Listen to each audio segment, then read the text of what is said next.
So আমি একটা story teller ফ্যামিলিতে বড় হয়েছি যে আমি মেজাজ খারাপ করি না। আমাদের ফ্যামিলি থেকে শুরু করে আমার বেড়ে ওঠা হুমায়ূন আহমেদ স্যারের অনেক বড় একটা প্রভাব আছে।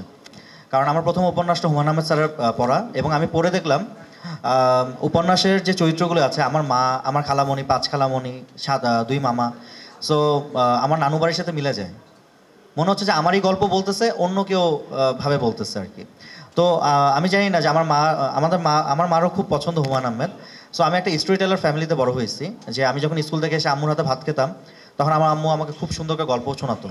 এবং আমি দেখতাম যে আমার বাসায় হচ্ছে যেমন আপনি বললেন যে আমার গল্পের মধ্যে একটা আলাদা সিগনেচার আছে, দেখবেন মিস্ট্রি থাকে, স্রষ্টার কথা থাকে, মৃত্যু থাকে, সৃষ্টি থাকে।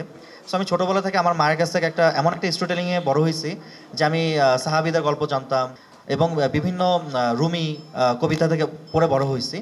আমি বাংলাদেশের কালচারের সাথে পরিচয় হয়েছে একটু পরে, হুমায়ূন আহমেদ স্যারের হাত ধরে। সো আমি যখন কোনো চরিত্র লিখতে যাই, আমি দেখি যে আমার গল্প যদি আমি বলতে যাই, এবং আমার মধ্যেও ওই ব্যাপারটা আছে। আমি বিভিন্ন ধরেন এই যে ওরা বলতেছে যে আমি মেজাজ খারাপ করি না, বা আমার কেন রাগ হয় না, আমার অবশ্যই হয়, মানে ভিতরে আসে। কিন্তু আমি কি একটা চিন্তা করি কি, আমি কোনটা চুজ করব। ধরেন এই মুহূর্তে আমি একটা রেগে আপনার সাথে কথা বলতে পারতাম, বা আমি হেসেও কথা বলতে পারি, আমি কোন অপশনটা চুজ করবো। আমার কাছে মনে হয় যে আমি সবসময় ভালো বা বেস্ট অপশনটা চুজ করতে চাই। এটাই মনে হয় আমাকে ডিরেকশনে নিয়ে আসছে। এবং হুমায়ূন আহমেদ স্যারের প্রভাব যদি বলি, অবশ্যই 50%, বাট আমার আম্মুর প্রভাব আমার জীবনে 100%, মানে অনেক বেশি। ধন্যবাদ জাহিদ প্রীতম ভাই। প্রীতম হাসান ভাইকে একটু জিজ্ঞাসা করতে চাচ্ছি যে আমি সেম